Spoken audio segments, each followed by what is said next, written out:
IVM. Why just dream of a comfortable retirement when you can achieve it right away? Yes, you heard it right. National Pension System, or NPS, is a retirement scheme that enables you to save up for retirement in a systematic manner. In this, you can make regular contributions in the scheme to earn market-linked returns and secure a pension income in your post-retirement life. Also, you get to claim an extra deduction of up to rupees 50,000 over and above the Section 80C benefit of rupees 1.5 lakh and enjoy overall tax saving of up to rupees 62,400. And now, you can get started with your NPS account on Paytm Money within minutes. Choose an asset allocation that suits your risk profile and track your NPS portfolio in real time. अब NPS के लिए भी Paytm करो.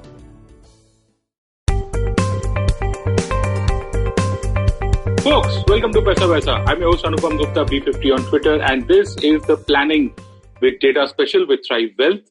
We're going to talk about the role of technology and data in planning your finances for the long term. And we know that technology and data is very important now when you're putting out a plan for the longer term for all your financial objectives and goals. And, this is even more important now in the current uncertainty that all of us, not only in India, but all over the world, have been living in the past few months. My guest today, Sudeep Srikantaswamy, Chief Thrive Officer at Thrive Wealth, and Govind, Gopinath, Chief of Staff at Thrive Wealth. Sudeep, Govind, welcome to the show. Sudeep, let's start with you. Bit of a background. Welcome to Paisa Vaisa. Thanks a lot for doing this for our listeners. Tell us about yourself and a bit of a background. Govind, you go next. Yeah. Hey, thanks, Anupam. It's a delight and a privilege, definitely, to be on the show. I look forward to the chat over the next few minutes. So I'll just give a quick background of Thrive. Thrive essentially is a subsidiary or venture of O3 Capital, which is an investment bank and has been around for about 14 years. So how did this Thrive idea come around? So that's how it started. So we have been working with a lot of family offices, individual families, and corporate treasuries, and we realized there is a set of things set of disciplines and protocols which we follow which actually helps these people do well or prosper in their portfolios. This could be things like asset allocation and investing in multiple asset classes, succession planning, etc. We thought, why not we take this across to a larger set of audience, the affluent folks out there, and help them with this. And we thought technology is the best way of doing this. And this is how Thrive was born a little while ago. It's been about 15 months, a little more than 15 months we've been working on this. And this has been the journey of Thrive. So I've been around in the market since 92, started as a stockbroker, so that's where all the experiences come. I've been with JM Morgan Stanley working with all these multiple families, etc. So as a team, each of us have this experience which we bring on the table. So yeah, that's Go in. Hey, Anupam. Thanks for having us here. As Sudeep said, so the core thing here is, so from my background would be, say, being on the research side, helping out institutional investors kind of choose stocks. So in a way, from those learnings to where we are right now is learning about what they've done, learning about how they've kind of looked at money, families and institutions, and trying to see if, there is obviously a different way that families can invest right now. And Thrive is our initiative towards that. Trying to help families, have the same the rigor and the same mindset of, say, an institutional investor with respect to investing.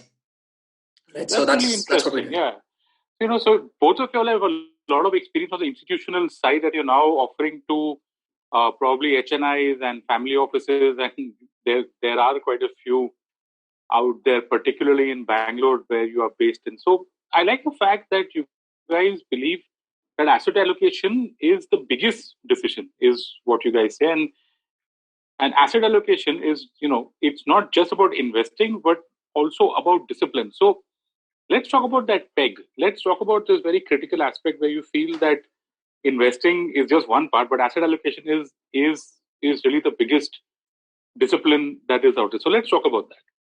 Yeah, I'll start with this. In fact, Anupam, asset allocation is again just one part of the whole financial plan, the whole well-being of the individual investor. which we will come to it as we go along. But first about asset allocation.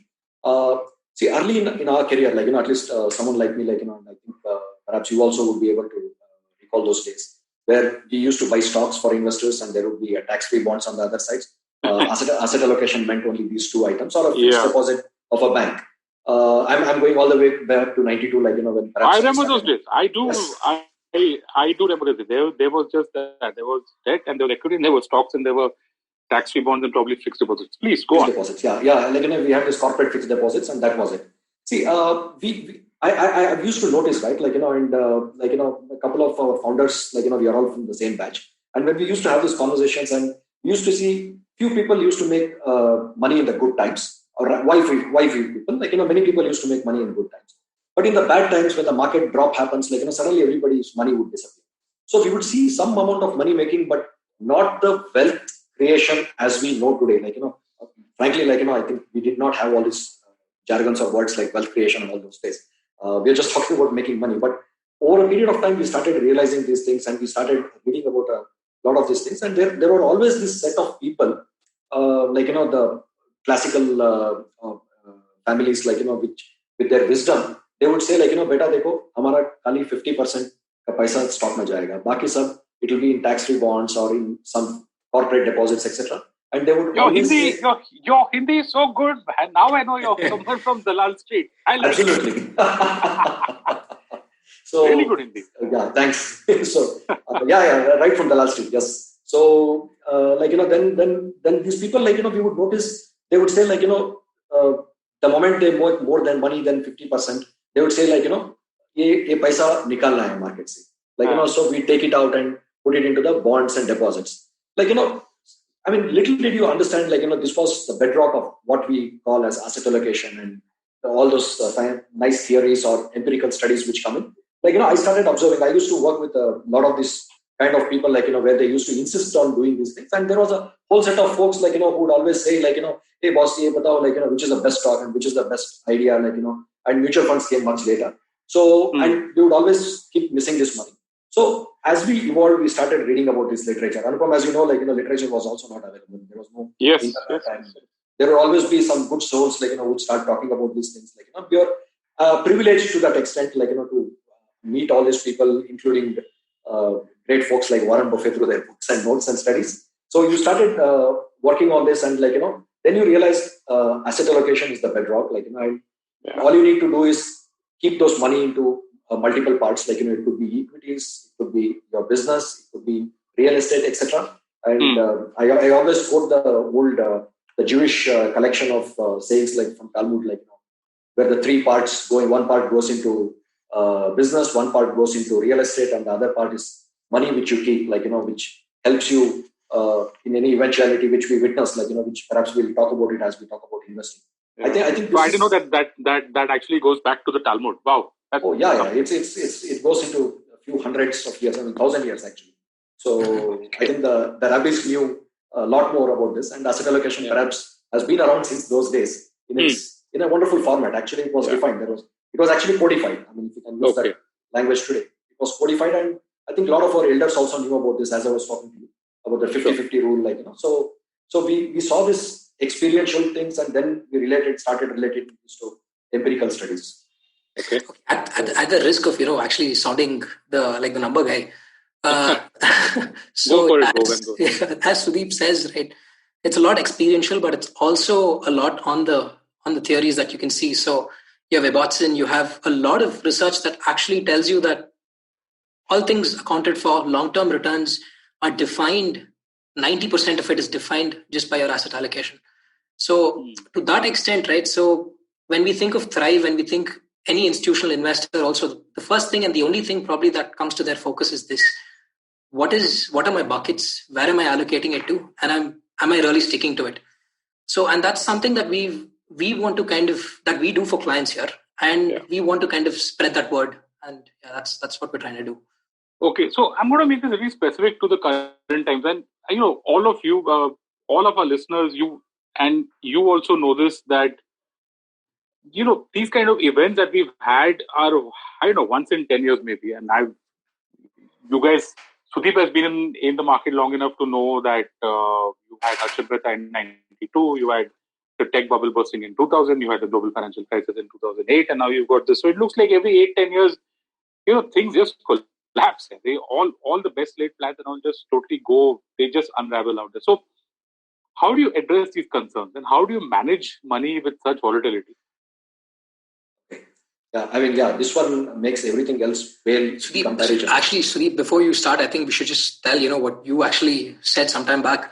This is actually good that you brought it out here, Anupam. So I think when the crisis actually happened right before, initial days, we were seeing 3 to 4% drops.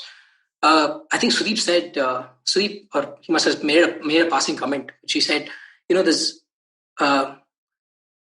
there's only one thing that people come back to in the middle of all of this, right? So advisors, as financial advisors, our core work is actually right now, when the markets are erratic, when the markets are volatile.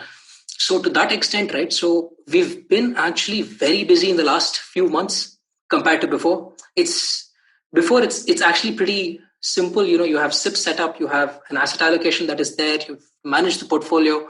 But these are times when, we actually come into action. It's like when there is trouble is when we actually jump in. So, yeah, sorry to stop there, Sudeep. So I just wanted to jump in. So, the good times would not need us. It's the bad times, where we need to step in. And, as I was telling, COVID makes everything else well in comparison. It's so big and so huge. Obviously we were shivering in our boots, but as Govind said, we are paid to come out and do the job. So, Anupam, I think you're asking, how did we cope with this whole experience, right? When the whole lockdown happened and maybe you could just walk our listeners through what it was like to handle. And this crisis isn't over, by the way.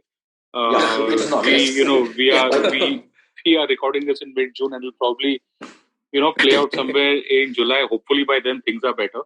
Yes, but how did you handle your clients?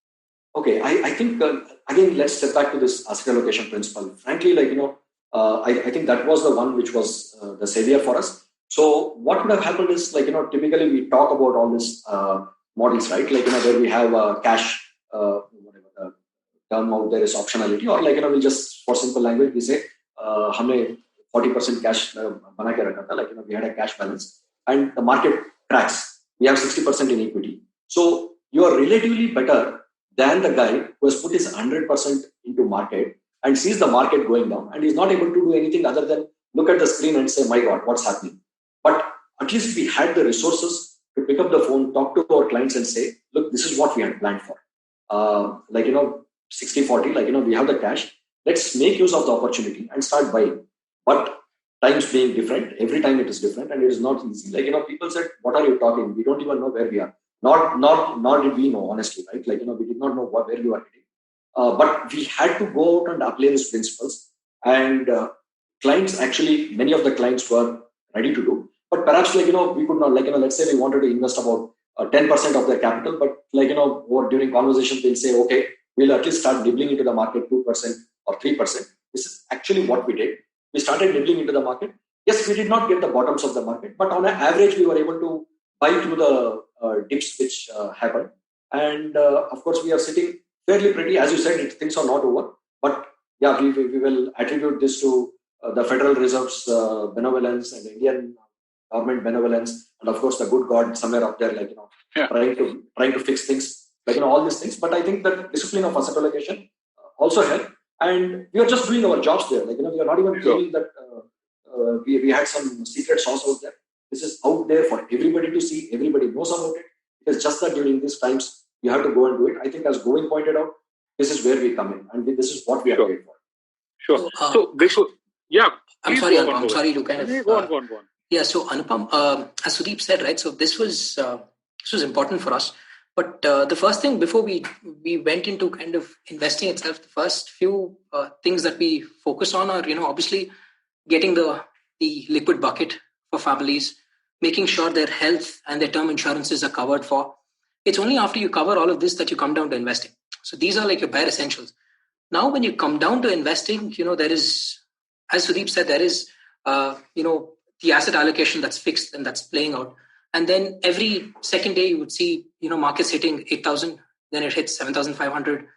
Then, you're still thinking, what to do. But for us, thankfully, we had to stick. We had the principle that, we had asset allocation at the back that we had to stick to. So when it hits, say, 8,500, there is a certain amount of money that you put in.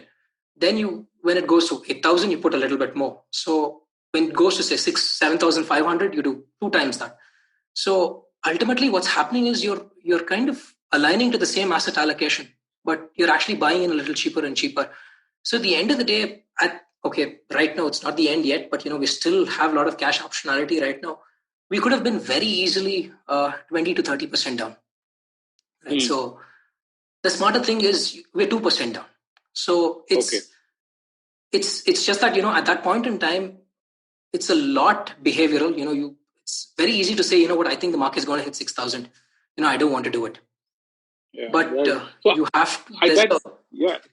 I actually want to end this, this first part on exactly what you said, the behavioral part. Because if you're handholding a family office, if you're handholding an HNI, and you're telling him that maybe he bought something. See, the market the Nifty went from 12.5 to 7.5, and it went down in a straight line. It was the fastest drop in probably the history of the NSE recording the Nifty. That's like a 40% drop in it. So the peak was in Jan, but that drop that happened till 7,500 was very sharp and concentrated over a couple of maybe 2 weeks or something. And I think at that point of time, whether you're someone who has an SIP or you've got a 10 crore corpus, how did you guys crack the behavioral part? Because telling someone who bought at 10,000 and then again at 8,000 and then again at 7,500, he's seeing the value of his investment fall 20-30% every time you're telling him to buy, number one. And number two, for a lot of us guys who might not have that kind of a corpus, and I also know that a lot of the business families didn't have any visibility of their income over the next few months. And a lot of them still don't even today. How did you guys crack the behavioral part? I mean, A, I need money to invest. If I'm not sure what's going to happen, what do I do? And B, how do I tackle this thing that whatever I'm buying seems to be going down every time I buy it? How did you guys crack this? Yeah, I think, I'll just start and Anupam, it goes back to the financial plan that we guys do. And it is I want to reiterate, it is not just the affluent people here. These are people with regular salaries, not really big corpuses and all. So what goes into that equity part, that asset allocation, though that there is a small cash involved, but it is already assumed that this is the risky capital, if I can use that jargon a little bit out there. So, there is a cash which is provided for them in the financial plan, which is the larger thing, so what they need for 6 months or 12 months, so we break it up into those details. So what is here in this particular stock plan or the asset allocation plan, the 30% or 40% cash lying on the table, is to take advantage of the opportunities market has provided. And we would have had this conversation when we were making the plan. So in a sense, we had prepped them, this is exactly what we are doing. I think, as the Japanese say, 80% planning and 20% execution, perhaps it kind of helped us, because when we were on the phone with these people, I think Govind was on the hotlines with a lot of investors, I was talking, everybody was talking to the investors. And there was a lot of questions, of course, it is not that, we are just getting a just go ahead thing. But I think making them prepare for the whole thing, I think had a huge advantage for us to go out and actually execute it. Sure. Okay. So Sudeep, you actually nailed it. So it's actually exactly that, because one thing is, yes, we're not for the HNIs, or we're for affluents also, right? So we have salaried people who have a regular flow of income, a regular flow of savings that's coming into their corpus. So one thing is we had that optionality also, right? So one is you have a corpus that's sitting 60% equity, 40% debt, but you also have regular cash flow coming in every month. So that was a big benefit. Second, and most important, was that when we do a plan or when we communicate it to a person about, we are entering 60% equity, there is an obvious understanding that, I'm not going to give you a 15% return scheme here. I'm giving you something that's I'm baking in a 10% or a maximum 11%. And there is a very high chance that, you could see negative 30% also. But I would be there and I will try to chip in and get you on the lows. But over the long term, I'm not going to do it for 2 years, 3 years for you. I'm planning you for the next 20 years. So if it's 20 years that you're looking at, I'm going to chip in at the lows and I'm going to give you that return at the end of it. Right? So it's a communication that you have to probably tell them upfront when you're doing the plan itself that, you are going to face this. It's coronavirus right now. It could be a bankruptcy a year later. It could be the Modi government going down maybe sometime. So at every point in time, it's going to happen. It's a cycle. It's definitely going to be there. But are you going to be prepared for it? We will be. We will be prepared for it. That's got it. Anupam, just to add, in fact, we even go to the extent of talking to people, especially in Bangalore where we have started, right? So we talk about the impact in the US, what can happen. Technology is going to get affected. IT is going to get affected. So does that mean job losses here? So folks here, people who are talking to us can get affected. We actually discuss these kind of things when we were actually preparing. Yeah. So for the first thing, I think we did something just today in the morning where somebody reached out and told us that, we're seeing a 10% salary cut over the next, he doesn't know when it's going to kind of, stop. And so we have to reconfigure the plan right now. So he has a set of goals. There are certain things that has to happen. His asset allocation needs to change. So yeah, it's people. So I think the advisor and the client relationship is paramount here, right? He needs to understand that the advisor is not selling him a product. I'm not selling you anything. I am on your side of the table. I'm going to be on your side for the next how many ever years. So you should, that understanding that he has that, I'm going to make the right decision has to come out with the plan. It has to come out when you get him his data and, tell him that this is what I'm going to do. So I think that getting that understanding is important up front. Yeah, and I'm looking forward to exploring exactly those angles on the other side of this break. So, folks, we'll take a small break out here.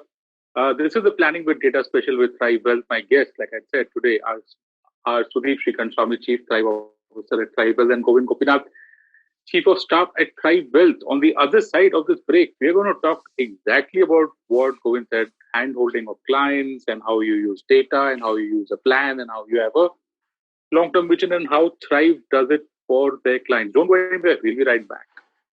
Hey everybody, welcome to another great week on the IVM Podcast Network. If you haven't following us on social media, please do. We're IVM Podcast on Twitter, Facebook, and Instagram. I'd like to thank our sponsors this week, Paytm Money and Intel. Their support is much appreciated. Before I tell you about some of the shows that we have for you this week, I really wanted to kind of really point out the incredible efforts of our host and our team. We've been able to maintain most of our production schedule in this lockdown, which is going into 4 months now. And I couldn't be happier with the fact that our hosts and team have been able to kind of just get all of this stuff out so incredibly well. So I just really, really wanted to kind of call them out for that and thank them for their support in this time. And since I spent so much time talking about that, and I want to get you out of here quickly, let me give you a quick update on a few shows that you should check out this week. On Siders, we had Amish Tripathi, really, really interesting discussion, both of them dive deep into history. Monty Panesar was on Edges and Sledges, another really cool show. On Advertising is Dead, Tanmay Bhatt showed up. That was a cool episode. Malini Agarwal, also probably better known as Miss Malini, showed up on Absolutely Right. It's just been an absolutely gangbusters week in terms of like the kind of guests we've had and the conversations we've had on the network. Please do check some stuff out. And with that, let's get you back to your show. Folks, welcome back to Paisa Vaisa, and this is the Planning with Data special with Thrive Wealth. My guest, Sudeep Srikantaswamy, Chief Thrive Officer at Thrive Wealth, and Govind Gopinath, Chief of Staff at Thrive Wealth. On the first part of this episode, we were talking about stuff like asset allocation, the concept in general, and of course how these very challenging times make it a bit difficult. But if you've got the right advisor who can handhold you through main decisions and build in a discipline, things don't have to be that bad. So now in this second half, we're going to talk about Thrive Wealth, the organization, the setup, their funders, their beliefs, and how they operate. So we go in. Welcome back. Now let's talk about Thrive. Okay. You guys are based in Bangalore. Bangalore is all about technology. There's so many of you all out there. Software companies and startups, and so what is Thrive about? And how are you guys different from other advisors out there? Because I've had plenty of people, financial startups from Bangalore. What is different about Thrive? And interestingly, I see that you call yourself financial navigators. So let's start from here. Right. Okay. Sudeep, shall I take it? Yeah, please go ahead. Yeah. So, Anupam, good thing that you mentioned that, tech, Bangalore, the first thing that, comes to your mind is, whether we are AI, ML. We are not. We're not that. So we're simple data-driven financial advisors. So what I mean by data-driven is we're, in essence, very unbiased. But there are three things that, I really want to tell that we kind of focus on and that I think is really relevant for people who listen as well. So about us. One is for the segment that, we kind of, or the clients that we kind of cater to. The one thing that they have, is probably investing themselves or, going to bank representatives or, or IFAs. So what we are in essence is, we're taking the good parts of all of this. We're taking good parts of the bank, we're taking good parts of the IFA. And in a way, think of us like an institutional RA, right? So if an IFA has an institutional banking, that's Thrive.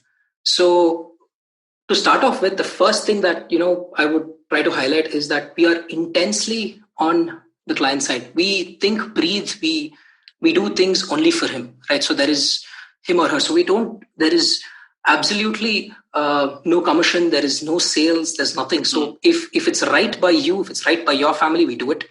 And we don't hesitate to call a spade, right? So if you've done something wrong, I won't tell you it's wrong, I'm going to do something right.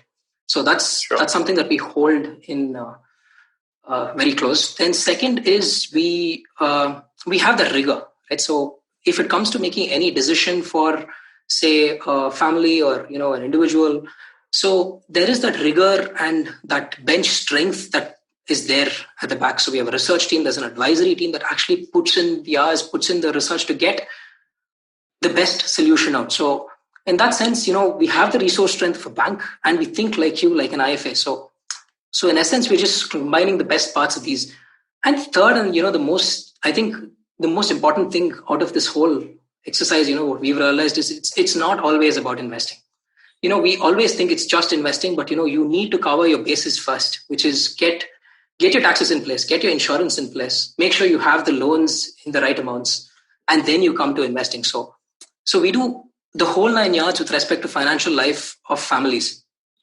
So that's how we're different. All of this is still typically like a financial advisor. But one key aspect, which I think I want to talk to you about is how we use data. I think that's when we think about data itself, it's the reason why we use it is not because, it's easy to put together data, throw out analysis, put out a model. It's data speaks a lot, right? So it's very unbiased in the sense that if I know something about a family with numbers and with ones and zeros, I'm able to kind of put together advice, which then I'm able to roll out quicker, faster, and it's not biased by what an advisor thinks. It's not biased by what an ops person thinks. It's not biased by what an investment manager thinks. So to that extent, our entire planning process is heavily bent on data. So it wasn't 3, it was actually 4. But yeah, that's how we're different. Sudeep? Yeah. So I'll dwell to the a little bit on the philosophical side, how Thrive would be different. See, we have seen how the most of the industry is structured around, right? I mean, I don't want to point fingers at anything or anyone because I am part of it. I come from one of those larger wealth management firms, like global wealth management firms, where the customer actually at some point becomes a target. I mean, Anupam, I think you would have noticed from your experience also, right? आपको इतना AUM बनाना है, इतने clients को लेके आना है, this is your आपका book कितना है, it all boils down to what is it you are doing as a firm. Right now, we want to put that, with a lot of experience, there are a lot of clients, fortunately, who have been working with many of us, people like me, who've been working for 20, 25 years. These clients still work with us, touch wood. So that shows, that we have been doing something right, we've not been doing the wrong things. And even if you have done something wrong, I mean, obviously, we'll do a lot of wrong things as in mistakes. It's not of commission, it's omission. It happens, by investment is like that, right? So, but we go and tell, look, I mean, this is what went wrong, etc. So coming to the point, we wanted to create an organization where customer is not a target, but he's on the center of what we can give. The client comes first.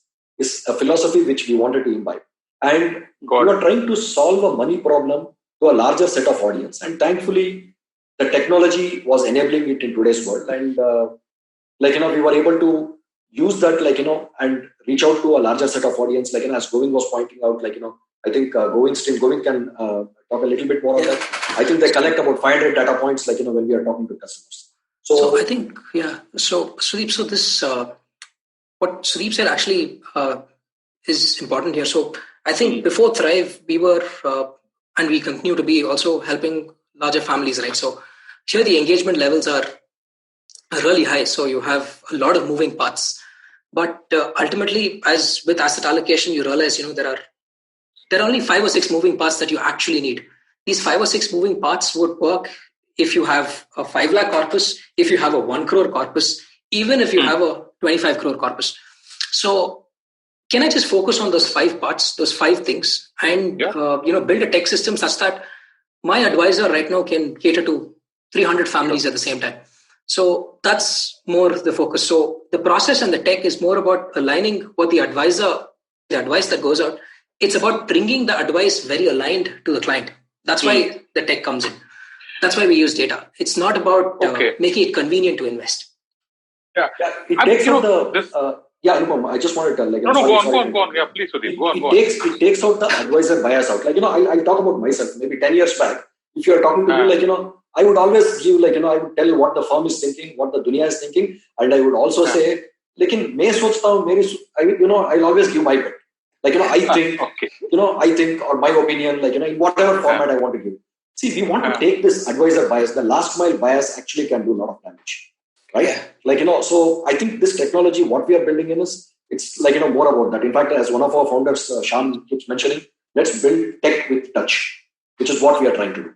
There is a human being out there, creating that warmth out there to have a conversation. But at the same time, everything is digitized, so this is the risk management, the controls. The last mile delivery is what the first mile is thinking, should be done in the investing, or it could be the financial planning.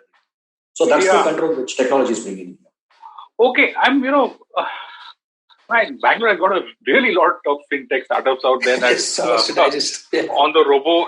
So that's the thing. I was just going to say robo. So I actually meant that. So a lot of people think that removing human biases, removing a lot of, emotion and all that, and just saying, okay, this is what my algo says, this is what my AI says, this is what my machine language says, and boom, I'm not going to mess up with this. This is all just what the algo is telling me to do.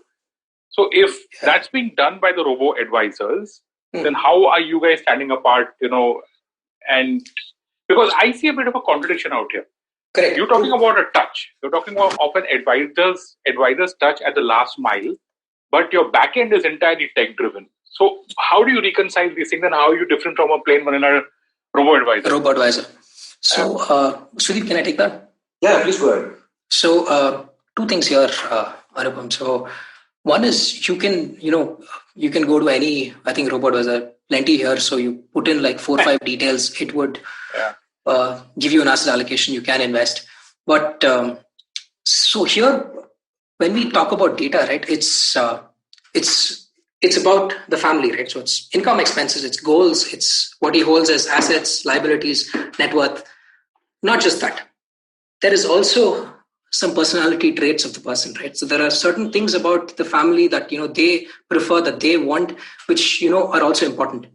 So if there was a seamless system where people would be able to trust technology and give them this kind of data, and that technology is able to drive decisions, then, we wouldn't need advisors.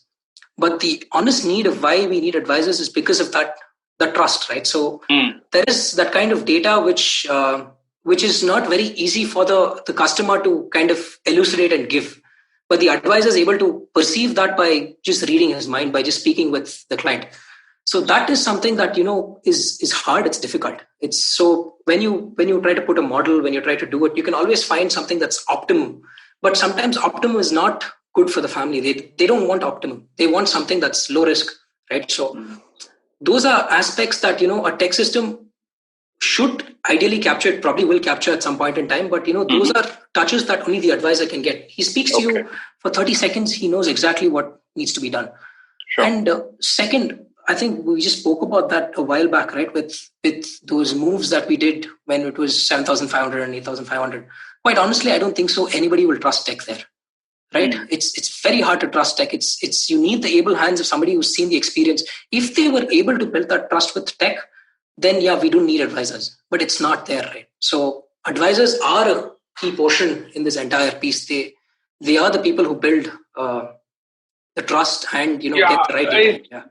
I know. It's just that when and again here I'm probably talking of a different profile, but still I think the broader point of it is that for the last 5 years I trusted my advisor, and religiously I've been doing my SIPs. He had some kind of model, some kind of Excel file that said that he's got a financial goal of buying a house, and 5 years I've been, maybe even 10 years I've been doing my SIPs religiously. And then you've got the market that falls 40% there. You wiped out, I don't know how many years of gains in a matter of weeks. And my equity portfolio goes for a toss. And even if you've got me at a 60-40 split, you've got 60% of the portfolio just pulling me down to probably zero. 40% is giving me, I don't know, max 8-9% a year. Add a bit of 10-12% if you have a credit risk fund, and good Lord, look what happened to credit risk funds. I'm putting this to both of you guys. Just make sense of this for me. Right. So, because an advisor has a very difficult job, and I think that you guys are in a great position out there to actually capitalize given the kind of background that you have. So help our listeners understand this angle of both tech and advice out here. And actually, you know what? Make this specific to this current. How about this? Okay, let's just make this very specific. How did you guys handle your clients during that very, very rough second half of March? And what were, if there were any lessons that you guys can share for our listeners? Right. Yeah. Govind, I'll just go first. Anupam, I think, we did mention earlier, so when this thing happened, so perhaps, I think a robotech would actually give a beep or a message telling a person, okay, look, this is a reallocation strategy, because market has come down to this level, so you go out and implement. There might be a few people out there, who might actually go out and do it, but we know, it is a very, very small audience. So here in our model, which is a hybrid model, so the advice is static. The advice is going from the firm, right? So the advisor is not going to interpret it in any format. He is actually going to talk to the client that, look, this is what has already been sent to you. I've just called you, just to have a chat with you, and can we go ahead and enable this? Okay. And I think people on that day appreciate a warm voice on the other side to reassure, okay, look, I have a plan. We are still sticking to the plan, and let's go out and implement the plan. So there might be a variance. There might be concerns. People might be panicking more. There are people who are really cool and say, hey, I was waiting right for this opportunity. I want to buy. So I think, okay, we didn't find anybody like that. Lot of people did, man. Look at two things, right? One, I'm sure you've read about it. The Robinhood army has come up in the US, and they've been having some wild turns. And then out here, I believe a couple of Zerodha, for example, had a massive sign up of PPI surge in accounts. So I get what you're saying. Go on, please. Yes. So, I think when we go out and talk to those people, I think I'm telling from even I have been talking to many people. Govind has been talking to clients. So, it was all hands on deck. We were talking to the customers, and I think we could see the difference, right? We are clear in our mind. What is it we are talking? Okay, we are not even telling market will recover, market something will happen. We don't know. We don't have a clue. All we are telling is, look, we have this plan. This is how it needs to go. Let's go out and take a dive if we have the courage, but none of us had the courage. So we'll start just dipping our feet into the water and see how it goes. So is what we did. I think that is where the touch is making a big difference. Yeah, sticking with the plan. Sticking with the plan. I think ultimately all plans go to waste if you don't implement them. So as Mike Tyson said, everybody thinks they got a plan till they get punched. Until you get it on the face. Yes, absolutely. So and also just one more thing, which you're talking about, your investments, 5 years of investment SIPs, that's been a common problem. But I think hopefully Indians have been mostly sticking around, but the nature of equity markets, you also know, is something your returns can stay nowhere for 5-6 years, but it can suddenly happen in those 15 days or 10 days, which is actually what happened. You would have seen those missed days studies in the market. The equity side, the equity side is something that I could, grasp, because we've seen this. Debt side was damn depressing. I mean, there was 3-4 days when liquid funds froze. I mean, my God, liquid funds freezing. I don't think that's. I don't think that's happened. I remember back in 2008 in the US, money market funds broke the buck, which is fine. They have a large and liquid market out there on the debt side. We don't. When something like that feels over, So anyway, go on. Yeah. So it's cardinal. But again, on the debt, I have a little bit quick one. I'll just add to that. Please. So when we are talking about asset allocation out here, as a principle, it's a principle. Somebody can say you're not correct in this, but this is our philosophy out here. So what we say is debt is something which you use to protect your capital, not to arrive at returns. You are going to use equity for that, not debt. So what do you do with debt? You're not going to punt on how much money can I make out there. All I'm going to say is can I park my money in absolute safety, right? Sure. And can I just get that accrual income for parking that? So that is what I am looking for, and that is what we stuck to. In fact, during this crisis, what we did was we took the money out, and put it out across, invested across overnight funds, which was yielding little return, but we told this is flight to safety. We do not want to take any chances. Let us just sit there. And people are there were some murmurs, which came in, are you sure, this is sub 4%, etc. But we are talking about 100% of your capital. Forget about your 3% sacrifice which you are doing. So that was the thing, so. Okay. Yeah, Sudeep. So I kind of want to break down the answer into two parts. First, I think first is just understanding where tech is playing right now. So where tech plays for us currently is three aspects. So one is really smooth way of getting data into the system, which is, your account statement, you have zero the account logins. So there's very smooth flow of data in terms of your financial holdings. Second place is, there is seamless ways in which you can place orders, right? So the advisor can place a request for an order, and all the client needs to do is just approve the order and gets passed on a zero the account. The third piece is, this whole planning architecture where, there is so much of data about the client that we have, and that defines an asset allocation, and which also defines what insurance cover, what health cover, everything is also in place. Now, given that this is the tech stack that we have, now there are two things that you can see. So one is, the advisor has a certain number of decisions in his bandwidth, and there are some firm level decisions also, right? So the advisor level decisions are, making sure the asset allocation is spot on. Right. So making sure that, this family gets a 60-40 and not say an 80-20. So that's his purview. What the firm does for us is, now that I know that, allocations are between 20% equity to 80% equity across, say, 5 portfolios that we have. Now, does it mandate that I need to change my allocation given the way the market is, right? So if there was a person, I'll tell you what happened over the last, say, 3 months. But what we did is basically when equity actually went down to, say, wherever it was, say 9,000. So we had a lot of these portfolios that a 60-40 went to, say, a 45-55. And even another portfolio, which was, say, 80-20 went down to, say, about 60-40, right? So our thing was, okay, you have 80-20 right now. Let's do something else. You have an 80-20, let's make it 85-15. A 60-40 goes out 65-35. That's a firm level call, right? But the portfolio, what the advisor is seeing is roughly the same. It's that risk portfolio for the client. So the advisor's bandwidth of decisions are, making sure that each client has the right portfolio. But the firm is, the decisions which the advisor does not take. So we take a call on, how do we move the allocations? So it plays to both strengths, because in a way, the advisor is the one closest to the client. Right? So he understands, what is the risk bucket that needs to be put in. And we, the central team, which is the research team, is just looking at the portfolios, just looking at, these are the 5 portfolios. I have baked in this return and this standard deviation. Sure. And I know the opportune time is right now. Can I make a change? Sure. So that's the way it plays out. And that's the way we played out for clients as well. So when it happened. Okay. And we were fortunate because to a large extent, all our clients have that inflow of money that's coming in. I think I mentioned this before. which really helped us. We had a lot of money sitting in cash, and we were able to allocate that too. We stopped all SIPs. We said, even now we're not doing all the SIPs. Everything's sitting in cash.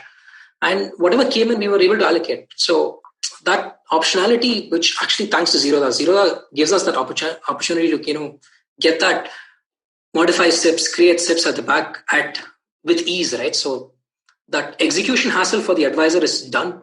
He's able to get data in seamlessly. So that is really surprising. So you guys actually had a specific advice to stop SIPs, huh? Yeah, we've stopped SIPs right now. All the money is just sitting in cash. Very interesting. And that flexibility that you have is thanks to Coin, I guess, because that's what we're using Coin. Yes. Yeah. That's really interesting. I mean, I haven't heard of a lot of people who actually, are giving that kind of specific advice to stop your SIP. My SIPs are still going on, for example, because I have my own set of beliefs. But okay, anyway, so I guess you guys are done with this. That would be still part of the plan. Yeah. No. Of course. I'm sure. No. Don't get me wrong. I'm saying that you have a specific advice that says stop, and I'm sure that you will also follow it up with start. So you have a plan. You have data that backs your advice. Am I right on that? Right. And the thing is, it's these certain calls are, say, driven by the firm, right? It's not the advisor driven. So it's that clean balance between what the advisor defines and what the firm, the central research team defines that, make the portfolio. Got it. So this itself is a really interesting topic. I wish I had more time on the show to go into it. But this is it, guys. The last question, the really important one, the specific stuff so that our listeners can really gain from your insights. Okay, I wanted to give me probably 3 mistakes that you guys see, not only in investing, by the way, but in personal finance in general. Okay, and then coming in from those 3 mistakes, what do you guys want to tell our listeners? When they're making either their personal finance decisions or when they're choosing an advisor, or just how to make smarter,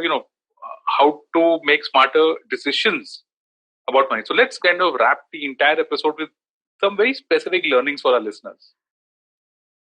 Let's start with the mistakes, actually. Yeah, I would really be interested in knowing because... I don't know where to start, actually. Govind has a lot of examples. I know that, but just, let's just stick with 3. Maybe if you guys have something written out there on a blog or something, you can share it with us. So the holy grail of mistakes is, I think, insurance 101, right? So that's the holy grail of everything. And quite honestly, almost everybody gets into it because it's actually even I have a personal experience, and that's one of the main reasons, that's my driving forces also. Is that welcome to the club? Actually, I should make a list of mine too. But anyway, go on. Sorry, please. Because I just after college, I just came back and I came home and I realized I had a policy on my name. Didn't realize what it was.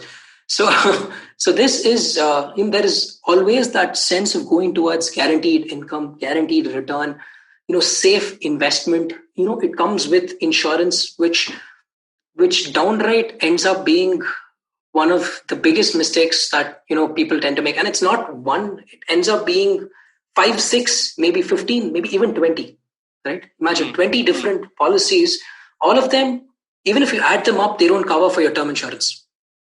All right. Wow. So the policy cover is bad. Plus your return is 3%. It's a sin to actually get into that. So, and we find it we went through so much of an exercise, to kind of figure out, okay, which is the one that you can sell, which is the one that you need to keep, what is the one that will give you a redeemable value that's good enough. It's intense. It's very intense. But yeah, that's, I think it's not, I've noticed it across everyone, right? And we often keep saying, that India is so underpenetrated in terms of insurance. I think we are not. We are just over-penetrated with the wrong insurance. Right? Amazing. So you guys are saying that whether it's an HNI, whether it's a family office, whether it's a regular guy, whoever it is, there is some story on insurance products there. Is that, have I got you right out there? Especially whether it's family offices, of course, they would not be into this. The affluent guys and the everyday Joe, when we are doing financial planning, we take the inventory of what they hold, right? So, and pop comes the whole inventory of insurance policies. ये मेरा चाचा ने दिया था, ये मेरा जीजू ने दिया था. There is always a brother-in-law policy which is there in the arsenal. So, I like the brother-in-law angle. Yeah, but actually, that's fine. Actually, you can do a dip test and you'll find it there. Anupam, the wrong thing here is, okay, maybe not the wrong, it's that the term health is not satisfied, right? You take the policy, but satisfy your term and health. Do that first. But that's something that, we find hard. We don't find it. No, I get it. I've had a few shows. I've been very lucky to get some really cool people from the insurance side, and thankfully, I'm hoping that the messaging is changing, whether it's a ULIP or whether it's whatever, those kind of products, or whether it's the health insurance side. Okay, okay, that's number one. You said that's a holy grail of mistakes. Yeah. I don't know if there is such a thing, but okay, I get the point. Right. Go on. Sudeep, you want to? Yeah, then I think it's a very Indian trait, heavy dependence on real estate. Oh boy, that's a tough one. Hey, come on, boy. Guys, you're in Bangalore here. Bangalore real estate is hot. How can you fault someone for having real estate in their portfolio? Yeah, but quite honestly, I think a larger portion of people want to sell their real estate rather than buy right now. So it's I don't blame them.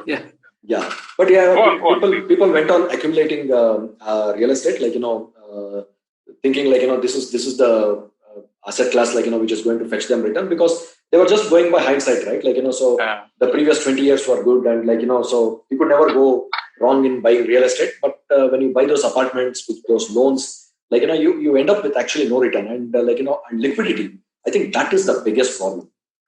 So when they want the money, they will never be able to sell this. I mean, we all know that it's so difficult, and you always need money when everybody needs money. So that means there is a glut. I think this circles back to the asset allocation. So you have a heavy real estate out there, and you have very little financial assets. But I think the tide is turning. It could be because of legislation and the new regulations or whatever. Which is making it much more beneficial to hold financial assets. I think people are seeing through those things, and I think there is a structural shift in the whatever audience which Govind is part of, the millennials. They are actually going out and I think it's a big thing, right? So I would, if I was a real estate bull, I would tell you, listen, Sudeep, listen, Govind, my real estate, my flat does not fall 40% in one day. Okay, so make that, come on. I get your point. Because there is no value ascribed to it, basically. No, if there was a value you ascribe to it, it'd probably be more volatile than equity. Anupam bhai, इसका भाव कभी नहीं निकलता ना? Sorry? भाव copy नहीं निकलता है ना? भाव कॉपी नहीं निकलता है. That's what I mean. Real estate is one more story. Let me not go into all that. I get what you're saying. Yeah. I think people probably nothing against real estate. That's part of the asset allocation. What we are doing is over dependence on that. Yeah. So people would have built a whole real estate portfolio thinking that's going to take care. But in times like this, we realize so, and it is decades of education and literature and thinking which is actually making people change the habits. I think that's one of the things we see the change coming through. I also get what you're saying when you talk about regulation. I mean, look at the embassy REIT. That's a fantastic real estate asset. Again, folks, not advice. Just to put a disclaimer out there. When I said fantastic, I meant an asset class, because it's the first time that India has a real estate investment trust. So please don't get me. That's not advice for you to do something. I'm just talking about it as an asset class related to real estate, which is what Sudeep and Govind are talking. Guys, go on. Correct. It's a financial instrument, and it can be a simple part of your asset allocation. Yeah. So Govind, you're saying. Yeah, you wouldn't believe it actually. So one of our clients, right? So when we speak to him, so he doesn't have real estate. He's fairly senior. He doesn't have real estate, and he actually has REITs as his real estate exposure. He's everything financial assets, everything liquid. I just wanted to kind of highlight when you said that, which is actually something that people should be also thinking about. Yeah, commercial real estate. I mean, anyway, so that's okay. So insurance number 1, real estate number 2. Give me a number 3, guys. Yeah. So, before, I think real estate, we've done too much of it, but just one thing before we go on to the next one is that it's not that, people are realizing that real estate is a bad thing or something like that. It's that the thinking has been so far, I get some money, I buy a plot of land, I buy a home. Right? That thinking is now changing. So because real estate prices don't fall. That entire thing about you can't make losses in real estate. Yeah. That thinking is slowly changing. I get what you're saying. Yeah. Go on. So Okay, so third and would be, I think, this running for, what's the next best thing? I think every second day we probably, so we keep telling ourselves, a part of our job is not just, doing the asset allocation, figuring out what to do, what is the trade to pass. It's also communicating that there is a ton of, there's a ton of noise out there. You guys don't need to listen to it. It's fine. You don't need to listen to it. So a lot of, there would be these fancy schemes. You'll be 25%, 30%, you'll be 12% return, guaranteed return. So there's so much of noise out there in the market. There's obviously, honestly, there's a flavor of the season, right? There is something that will give you 15% right now. When the markets go down, there's another portfolio that will probably give you another 30% because it plays when the markets are going down. So there is so much of products. There are so many options out there that, we often think that, this is the best thing to do. Why am I doing this? This is the best thing to do. But often it turns out the other way. So that's something that, we've noticed. And I think people should be aware of that, these are just products. These are places, some research, something's happening, but you need to look at the process. You need to look at the back end, what's actually working. And sometimes that kind of advice just falls on deaf ears. I mean, I've seen that happen so many times. People who probably have some pot of money to give and they'll land up at a broker who said, I'll give you guaranteed 2% per month on F&Os and stuff. And so you're right about that. That's the next big thing or the hottest thing on the street. Yeah, go on. 20% return is probably, of the 20%, 1% is probably because of the advisor. 19% could be just because the market ran up, right? So so it's important to see those aspects of it, but it's difficult to very few people get that. Very few people get that. They want it the other way around. I get what you're saying, but very few people get that. Go on. That's our problem. So most of our communication would be, there is that product out there, but actually it's not worth its salt. That's what we do as communication. Okay. Sudeep, you want to just add into that before we go into the advice part? Yeah. Well, I think one of the common things, because of where I come from, as you pointed out, the Dalal Street times. I think most people think. I mean that in a good way, by the way. No. I'm very proud of that heritage. I can't. That's where that's the trenches we learned from, right? So that's where it all started. The creation of capital. Yeah, I think most people think investing is just about stock markets. So you have two extremes. I want to bet on the stock. अरे यार बताओ ऐसा कुछ stock बताओ. Sector कौन सा है? Next sector. What is the next hot sector? You have people on that side. Or you have the other side people so no, I had enough of this, this is sattabaji. कुछ नहीं बनता है इसमें. Let me park my money in fixed deposits, right? So extremes. Yeah, actually they don't realize by going to FD their money is getting eaten away by the ravages of inflation, So that's something which they miss out on these things. These are the subtle things which we actually bring across when we have those conversations and plans. People know about it. They are, of course, very smart and intelligent about it. But when it comes to their own plan, there are always those fears. I think we try to overcome this, with a lot of this data-driven points and the nudge that we give in the last mile. I think that's one of the common things which we find. I hear what you're saying, and people see a Yes Bank going from 25 to 50. They feel they missed out. So whenever they see a Vodafone Idea going from 5 to 7, yes, tell me the next big thing. I get that. Okay, cool. Yeah. So guys, that's it. That's now we come to the final 3 things for our listeners to make smarter financial decisions, not only in investing but in personal finance in general. Go for it. Anything that helps our listeners make better financial decisions. So simple thing is don't chase what everybody is doing in the market at this point of time. Just seek out what is the right thing for you. I think that is the most important thing. It doesn't matter, as you said, whether Yes Bank is going to go double up in the next month or there is going to be some hot IPO, which is going to change the fortunes of the industry. That doesn't really matter. What matters is, what is the need? What is the plan that you have? You have goals, you have your children's education, you have your retirement plan. These are the things that you need to align and plan for rather than chase what everybody is trying to do. So that means don't go after the stars which everybody is chasing. You have your own star. Choose them. And that itself is a very important thing. I think that's the most important thing that I have personally learned. And this is something which I would love to share. Yeah, understood.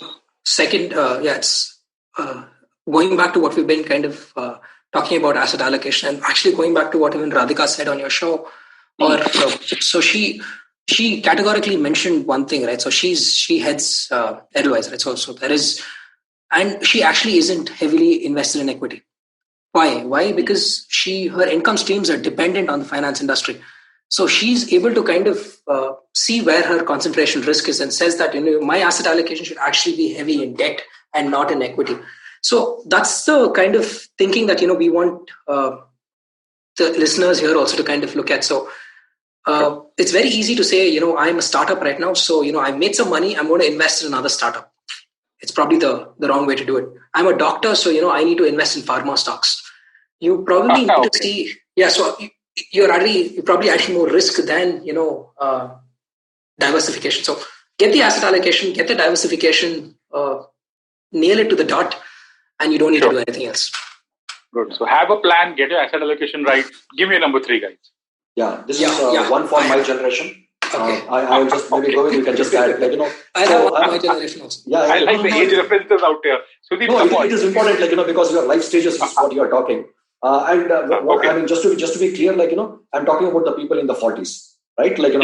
Early 40s, mid 40s, late 40s, entering 50s. See, I think most people are staring at a retirement which is going to come across in the horizon soon. And Anupam, believe me, I'm sure you would have your conversations with people. Not many people are really planned for it. They have a random PPF account here. कुछ DP में मेरा यहाँ पे brokerage account में कुछ stocks पड़ा है, कुछ mutual funds में कुछ SIP कर रहा हूँ. Have you really thought through what is it that you need? When you retire, you need a corpus, you need a cash flow. I think a majority of the people are missing it. And guys, don't think it is too late to go out and plan. I think any time is good. Even today is good. Don't think you didn't do it in the 20s or 30s. You can just collect some random stuff that you have and you can make out of it. No, please go ahead, sit down and make plan. There might be shortfalls. Work around the shortfalls. At least there might be shortfalls. So you will start facing it then you will think of extending your retirement or having other plans for retirement. At least you know what you are staring at and you will be well prepared for it. And I think it's very important. I talk to a lot of people and this is the gathering I get and this is what I would like to share. Got it. Govind, do you have a number 3 out there or do you want to go with the retirement? I'm going to make it very tactical given So if you get a phone call from an insurance guy, first you have to block the number. Second, if he still manages to call you, you have to politely tell him, you're not interested. Okay. That's as clear and as sharp as it can get. Folks, let me just recount that for you. So the first was have a plan and stick to it. It is, you pretty much need to make your own financial plan and stick to those goals. Number 2 was don't go for the flavor of the month or what's latest or what's hot or what's something new just for the sake of it being new. Okay, understand the process, understand the advice when you speak to your advisor. And I've got a 3A and 3B. Okay, so 3A from Sudeep was plan for your retirement. Okay, and 3B from Govind was block all insurance. Block all insurance calls. Okay, that was a little bit extreme. Guys, anything else? Or should I wrap the show? Come on. It was actually amazing to do this conversation. Really appreciate it, Anupam. Fascinating conversation. Anupam, thanks for giving us the airtime. It was wonderful. Thank you for taking out the time back down in Bangalore, where I believe you guys are in your offices. When you're in Bombay, you're lucky enough to be in your office that Bangalore, in fact, has dealt with this much better. So that's really good to know. So, folks, that is a wrap on this show, on this episode. Oh, sorry. Go ahead. Yeah, please. Hey, no, I think I just want to take this opportunity to thank all those soldiers out there fighting for us and all the people across the country. The doctors, the healthcare workers, the police. A big thanks to everybody across the country. Yeah, I thought I should just give that little bit from my side. Of course. We owe them. There's a big debt that we have towards all of the guys in the front line who's battling this war for us, whether it's the civic workers, whether it's the medical staff, whether it's even the delivery boys, who are ensuring that we get everything that we get at our doorstep. There are so many other than big thanks from all of us, from Sudeep, from Govind, from all of us here at Paisa Vaisa at IBM. Thank you for for battling this war for us. Folks, that is a wrap on this episode, Planning with Data Special with Thrive Wealth. Turned out to be a lot of fun. My guest today, Sudeep Srikantaswamy, Chief Thrive Officer at Thrive Wealth, and Govind Gopinath, Chief of Staff at Thrive Wealth. Guys, thank you so much for doing this for our listeners. This is it. Thank you. Thanks. Thank you. I think this was good. Sure. Listeners, if you like this podcast, don't forget to check out other interesting podcasts on the IVM network. You can listen to us on the IVM Podcast app or ivmpodcast.com. You can also follow us on our social media. We are IVM Podcast on Twitter and Instagram. And if you want to reach out to me, I am B50 on Twitter. This was Paisa Vaisa. Thank you so much for listening to us.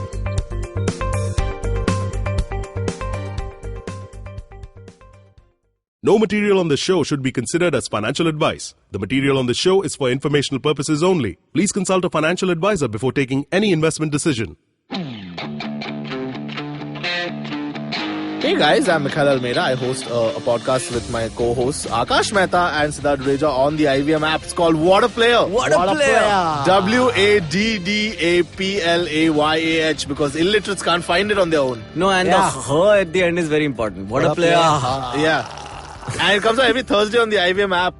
Tune in, we discuss everything sports, all sports. All sports. Yeah. Mainly cricket, other sport in the middle, sandwich. What happened to your language skills? Don't worry, he talks better on the show. Yeah. It's a great show. It has all things, including cricket and things around sports as well. Yeah. And some personal life. As you can see, we're a very united podcast. And if you want to listen to us, tune in to us every Thursday on the IVM Podcast app or ivmpodcast.com. Thursday. Look, up in the internet. It's a meme. No, it's a cat video. No, it's the Geek Fruit Podcast. That's right. We interrupt this riveting broadcast to tell you about our show, The Geek Fruit Podcast, where Tejas, Dinkar, and I, Jishnu, talk about everything in pop culture, including DC, Marvel, Star Wars, Netflix, and everything in between. You know how your friends hate it when you ramble about some nerdy crap and you just want somebody to listen to you? Well, sorry, there's nothing we can do about that, but come listen to us ramble and it'll almost be like the real thing. Kind of. Listen to new episodes of the Geek Fruit Podcast every Monday and the Geek Fruit Bulletin every Thursday on iTunes, Google Podcasts, the IVM app, or wherever you listen to podcasts. Happy listening, you nerds.